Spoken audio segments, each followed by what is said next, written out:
বড় একটা গণ অভ্যুত্থানে তাকে এককভাবে হাতে নেতৃত্ব তুলে দেওয়া হয়েছে। তিনি সর্বময় কর্তৃত্ব, নেতৃত্ব এবং ক্ষমতা পেয়েছেন এবং অনবরত তাকে আমরা সমর্থন দিয়ে যাচ্ছি। শুধু তাই না, সারা পৃথিবীতে তার প্রতি সমর্থন রয়েছে। এত বড় নিরঙ্কুশ সমর্থন পৃথিবীতে আর কেউ পেয়েছিল কিনা আমি জানি না। এটা সত্ত্বেও উনি যদি বাংলাদেশে শান্তি প্রতিষ্ঠা করতে না পারেন, শান্তি রক্ষা করতে না পারেন, তাহলে নিশ্চয়ই তার শান্তি পুরস্কার প্রশ্নবিদ্ধ হবে। এই জিনিসটা আজকে আপনাদের মাধ্যমে আমরা স্মরণ করিয়ে দিতে চাই। প্রিয় বন্ধুগণ, আমরা আবারও বলছি যে ভালোবাসা এবং কঠোরতার সংমিশ্রণে রাষ্ট্রকে শাসন করতে হয়।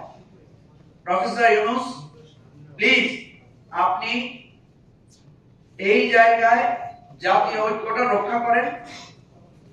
দেশটা যে জায়গায় আছে সেই জায়গায় একটা সবাইকে নিয়ে সুন্দরভাবে একটা সংস্কার প্রক্রিয়ার মধ্য দিয়ে বাংলাদেশের ইতিহাসে সর্বশ্রেষ্ঠ সুন্দর একটা নির্বাচনের আয়োজন করে যান। আপনাকে দেশের মানুষ সারা জীবন স্মরণ করবে। আমরা আজকে এখান থেকে অনুরোধ করছি, যে সমস্ত বন্ধুরা কালকে মারামারি করেছো ছাত্ররা, তোমাদের বিবেক কি বলে? আমরা তো দেখেছি তোমরা একে অপরের সামনে মুক্তি দিয়ে কিভাবে দাঁড়িয়েছিলে।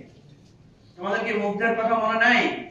মুগ্ধ কিভাবে গুলি উপেক্ষা করে পানি পানি করে একজনকে পানি পান করিয়েছে। সেই জায়গায় কালকে আমরা দেখলাম তোমরা একে অপরকে একটা সামান্য তুচ্ছ কারণে তোমরা একে অপরকে পিটাচ্ছ।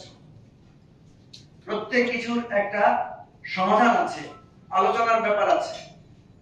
আমরা তো বলেছি যে আমরা আর অতীতে ফিরে যাব না। অতীতের হিংস্রতা, অতীতে কলেজে কলেজে মারামারি, অতীতে পাড়ায় পাড়ায় যে সন্ত্রাস হতো, আমরা তো সেদিকে ফিরে যাব না। আমরা তো নতুন একটা বাংলাদেশ চাই। সুতরাং এটা শুধু সরকারের দায় না, আন্দোলনকারী সকল অংশকে আমরা বলবো যে আপনারা উপলব্ধিতে আসেন।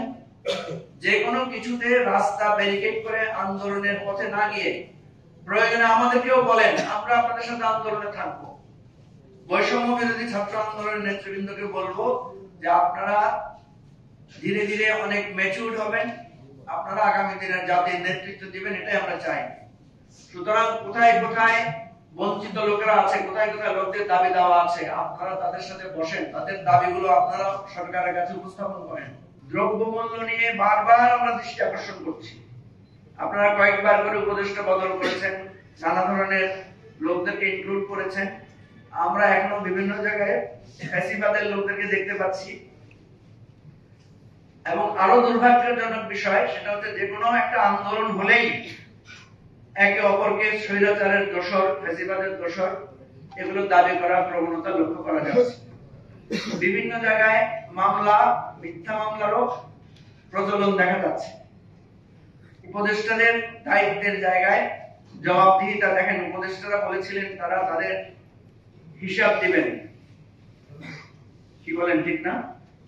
প্রধান উপদেষ্টা বলেছিলেন যে প্রত্যেকে তাদের সম্পদের হিসাব দিবেন। আমি শুধু মনে হয় দেখেছি একজন উপদেষ্টা শুধু তার হিসাব দিয়েছেন, বাকিদের খবর আমি পাই নাই, আপনারা পেয়েছেন।